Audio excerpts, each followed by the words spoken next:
आज्ञा तो दीपक के समान है।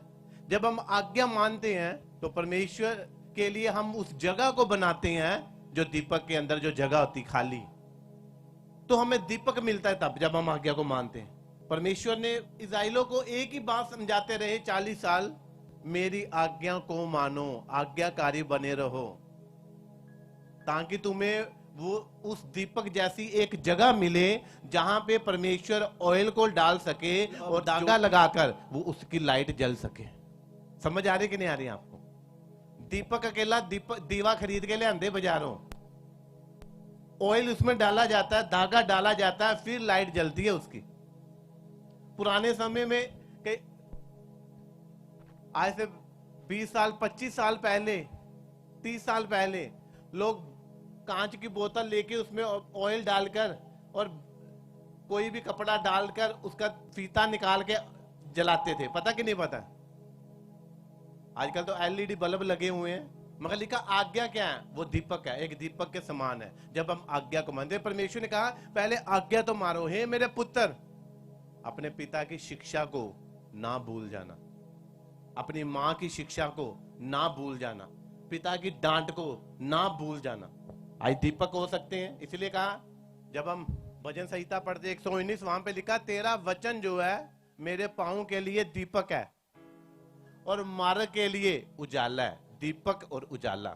जब हम इस वचन को पढ़ते हैं और गहरे में चले जाते हैं, 1 घंटा 2 घंटे 3 घंटे उसकी प्रेजेंस में बाइबल को पढ़ते हुए, वचन को पढ़ते हुए बिताते हैं, तो हमारे अंदर एक जगह बनती है, बीमारी जाती है, थकान दूर हो जाती है, दुष्ट आत्माएं चले जाती हैं।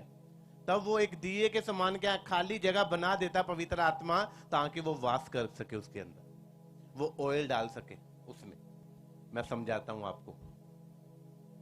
पेंतीकोस्त वाला दिन जब था तो चेलों को एक कमरे में बिठा दिया, उनको कहा यही इंतजार करना जब तक तुम्हारे ऊपर पवित्र आत्मा ना आ जाए, और जब पवित्र आत्मा आ जाएगा तुम्हारे ऊपर तब तुम सामर्थ पा जाओगे। आज का वचन गहरा है। और चेलों को कितने दिन उस कमरे में रहना पड़ा इंतजार करते करते, क्योंकि सबसे बड़ी प्रॉब्लम लोगों की यही है कि उनसे इंतजार नहीं होता। कहते फटाफट मिल जाए सानू सब कुछ। परमेश्वर ने पहले उनसे इंतजार करवाया। जिहड़ियां कालियां पैंदियां ना, कालियां फटाफट हो जाए, वो कालियां खत्म करवाइयां कि तुसी हिलना नहीं। क्या हुआ? कुछ भी नहीं हुआ।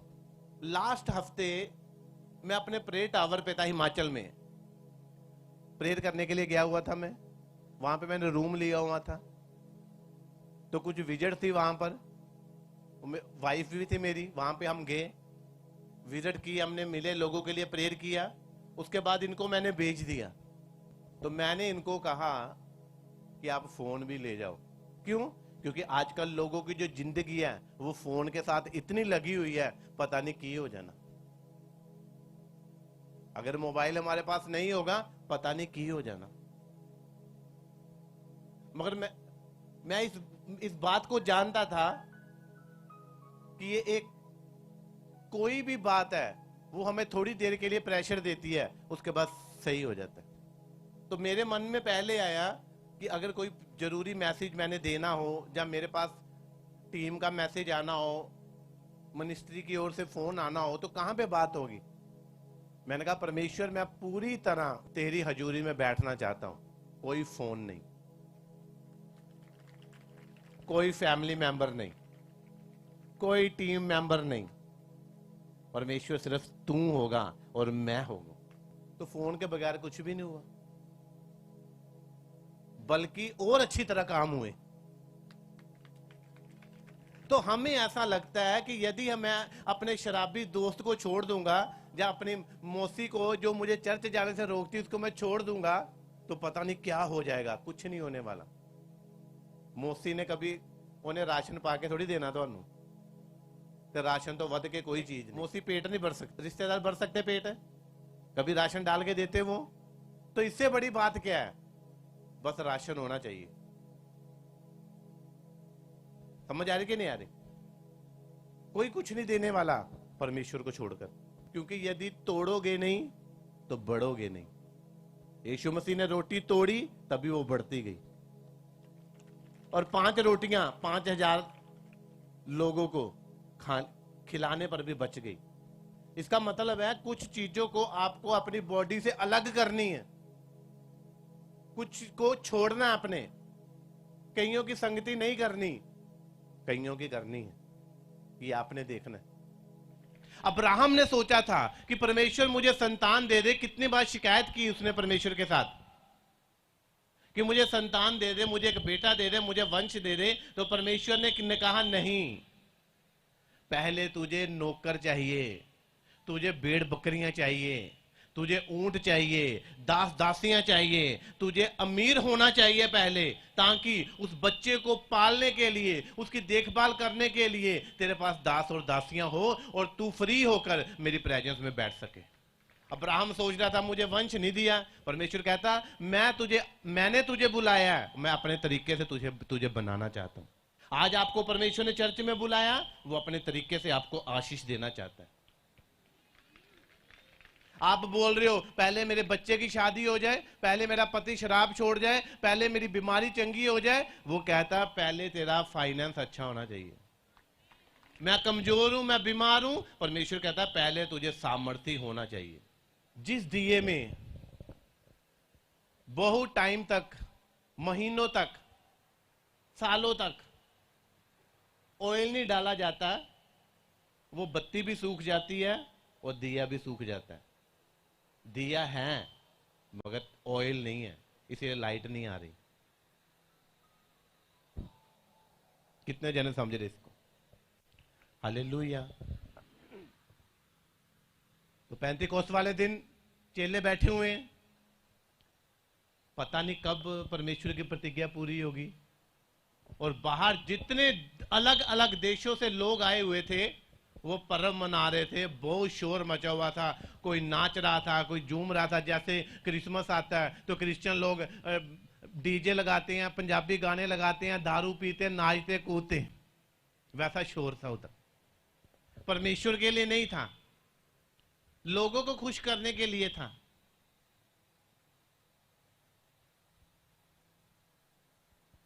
और वो कहते कि हम कब कब शोर मचाएंगे परमेश्वर के लिए, हम कब आराधना करेंगे परमेश्वर के लिए। परमेश्वर ने कहा अभी तक थोड़ा टाइम ठहर जाओ। जब तुम आराधना करोगे आत्मा से भरकर, तो सारी पृथ्वी से जो लोग इकट्ठे हुए हैं उस जगह पर पर्व मनाने के लिए, सब तुम्हारी ही सुनेंगे। फिर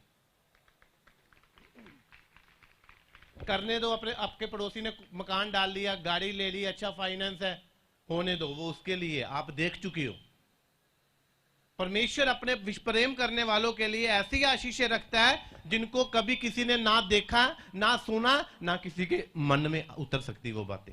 इसलिए अपने पड़ोसी से बोलो इंतजार करो, God time is the best time. बैठे हुए थे, उनका शरीर जो था वो दीपक था, सूख चुका था। सोचते सोचते जब आप प्रार्थना में बैठते हो, पौना घंटा या 1 घंटा आपको इधर उधर की बातें लग जाती हैं। समझ आ रही कि नहीं आ रही? पौना घंटा तो आपका तो खाली होने, दिमाग खाली होने के लिए लग जाता है। तो आप कहते हो कि मैं सिर्फ 5 मिनट प्रेयर करता हूं, मैं 15 मिनट प्रेयर करता हूं। असली प्रेयर पौना घंटा, 1 घंटे के बाद शुरू होती है। जब लोग सोने के लिए जाते बेड पर, तो 10 मिनट 15 मिनट तो वो ऐसे ऐसे पलटियां लगा दे, नींद नहीं आती। क्यों? पलटियां जरूरी है लगनी। और वैसे ही जब तक हम प्रार्थना में दिमाग से खाली ना हो जाएं, इधर उधर की बातों से, डिप्रेशन से खाली ना हो जाएं, तब तक परमेश्वर का आत्मा हमारे ऊपर नहीं बैठता। क्योंकि हम बैठे तो हैं, दिया तो है, दीपक तो है, मगर लाइटें किसी और की पड़ रही हैं। वो अमीर हो गया मेरा पड़ोसी, अब कल का खर्चा कैसे चलेगा, अब मेरा काम कैसे चलेगा। लाइटें अभी तो बाहर की लग रही हैं। लिखा तब क्या हुआ, तब पेंतेकुस्त का दिन आया तो उनके दिए जो थे वो अब संसारिक बातों से सूख चुके थे, इधर उधर की बातों से, डर से सूख चुके थे। अब वो बिल्कुल फ्रेश थे, खाली थे, तो पवित्र आत्मा उनमें भरा गया। और जब पवित्र आत्मा उनके दीपकों में भरा गया, उनकी देहों में भरा गया, तो उनके मुंह से वो ज्योति चमकी, आग की जीभें लपटी, आग लपटी उनके मुंह से। पवित्र आत्मा अब क्या है? अब परमेश्वर हमारे शरीर की जो कुपी है, दीपक है, उसमें पवित्र आत्मा भरना चाहता है।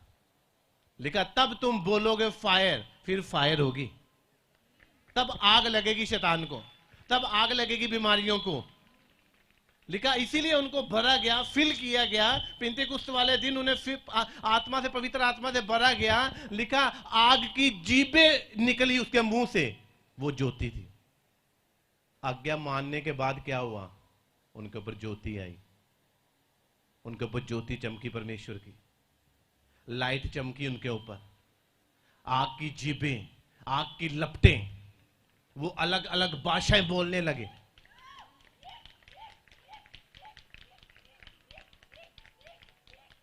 इसीलिए आज्ञा तो दीपक है। जब आप आज्ञा मानते हो, परमेश्वर ने आज्ञा दी थी कि यरूशलेम में ठहरे रहना।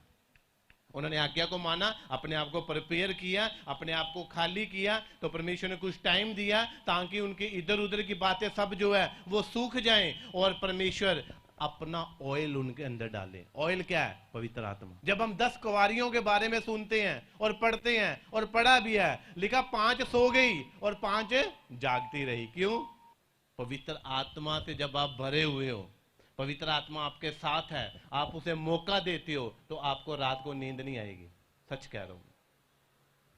और जो पवित्र आत्मा के बगैर हैं, बाइबल पकड़ते ही उनको नींद आनी शुरू हो जाती। क्यों? क्योंकि पवित्र आत्मा नहीं है। क्यों? क्योंकि पवित्रता ही नहीं है।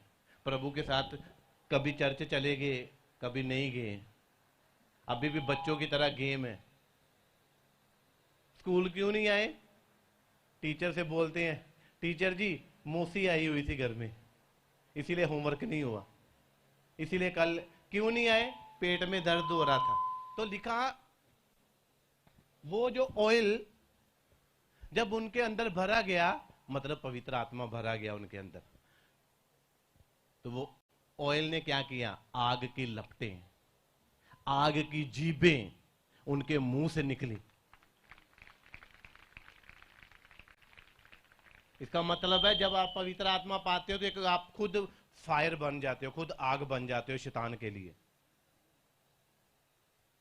और कुछ लोग पवित्र आत्मा पाए हैं, आग तो पाई है, ऑयल तो है, मगर उतना का उतना ही बढ़ाते नहीं है। अब पवित्र आत्मा की हजूरी कैसे बढ़ेगी आपके बीच में?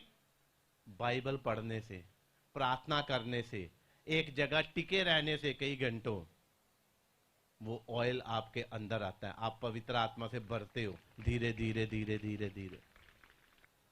मुझे लग रहा है आज का वचन गहरा है, और जो बाइबल पढ़ते हैं वो ही समझ पाएंगे आज का वचन। और फिर दाऊद ने कहा उसका वचन मेरे पांव के लिए क्या है? यहां पे भी दीपक है। वचन, परमेश्वर ने वचन दिए, मुंह से बोले, आज्ञा दी कि ऐसा करो।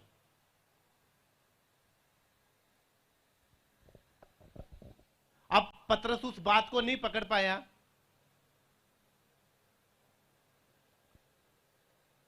क्यों? क्योंकि जब यीशु मसीह को बंदी बना लिया गया, यीशु मसीह को पकड़ लिया गया,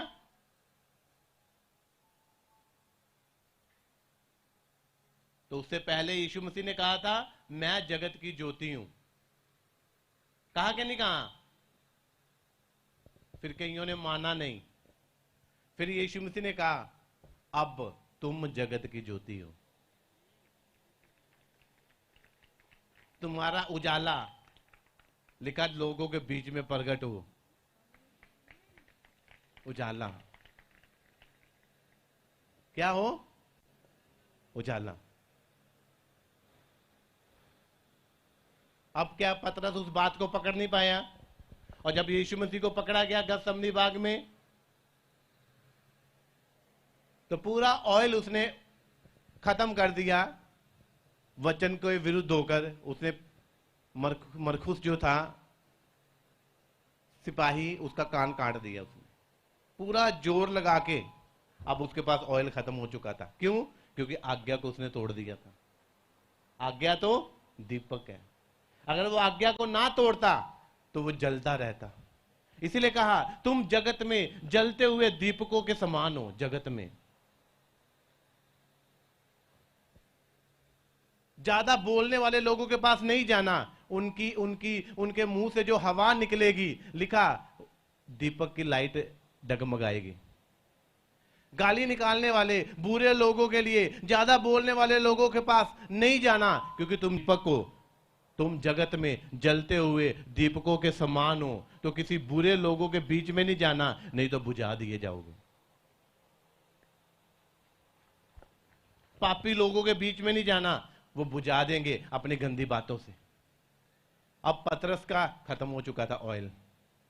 क्यों? आज्ञा को उसने तोड़ दिया। वो दीपक उसका बुझ, आत्मिक दीपक बुझ चुका था उसका। और जब उससे पूछा गया कि तू इसको जानता है यीशु को, कहता मैं नहीं जानता हूं। क्यों? दीपक बुझ चुका है, अब भर चुका है। किससे? अंधेरे से और डर से, जो जगह खाली हुई है दीपक की। मतलब उसका शरीर जो है वो अब डर रहा है कि कहीं मैं ना पकड़ा जाऊं। अगर मैं बोलूंगा मैं यीशु को जानता हूं तो ये मुझे भी क्रूस पे चढ़ा देंगे, मुझे भी कोड़े मारेंगे। अब उसने, उसका जो दीपक में क्या था, जब दीपक बुझ जाता है तो अंधकार हो जाता है। तो पतरस की लाइफ में अंधकार हो चुका था। अब उसको डर अंदर एंटर कर चुका था। अब उसको यीशु दिखाई नहीं दे रहा था, वो ज्योति दिखाई नहीं दे रही थी उसको। इतने लोगों का अंधेरा दिखाई दिया, और वो लाइट जो आज्ञा थी। क्यों? क्योंकि यीशु मसीह यहां तक आज्ञाकारी रहा। हाँ, उसने मृत्यु, हाँ क्रूस की मृत्यु भी सह ली, उस लास्ट तक आज्ञाकारी बना रहा यीशु मसीह। इसीलिए उसकी ज्योति चमकी रही। पतरस की बुझ चुकी थी। यीशु मसीह नहीं डरा। जब उसको राजा के सामने पेश किया गया, उसको मारा गया, उससे पूछा गया, तो वो नहीं डरा। क्यों? क्योंकि सच्चाई कभी डरती नहीं है। परमेश्वर की ओर से जलाए गए लोग, खड़े किए गए लोग, वो बुझते नहीं है, ना ही बुझने देते अपने आप को। जो परमेश्वर की ओर से खड़े नहीं है, एवं ही है, उनको थोड़ा सा डरा दो, ओए चर्च नहीं जाना, हाँ नहीं जाएंगे, डर के छुप जाएंगे घरों में। ओए तुम पंफलेट बांट रहे हो, हाँ तुम प्रचार कर रहे हो। वो अपने अंधकार की बातों से, डर की बातों से आपकी लाइट को बुझाना चाहते हैं, जो परमेश्वर ने जगा रखी है आपके अंदर। वो पवित्र आत्मा सबको, आप संसार बड़ा है। यीशु मसीह ने कहा अब संसार का सरदार आता है, मैं जा रहा हूं और संसार का सरदार आ रहा है, उसका मुझ पे कोई अधिकार नहीं है, संसार पर अधिकार है। इसलिए वो डर, वो अंधेरा, वो धमकियां आज लोग सुनते हैं और घरों में बैठ जाते हैं। और जिनकी ज्योति चमक रही होती है, उसको पता है कि हवा आएगी और हम परमेश्वर की ओर से जलाए हुए हैं, हवा आएगी, थोड़ा सा हिलेगी ज्योति, फिर दोबारा खड़ी हो जाएगी। क्यों? ऑयल पूरा भरा हुआ है।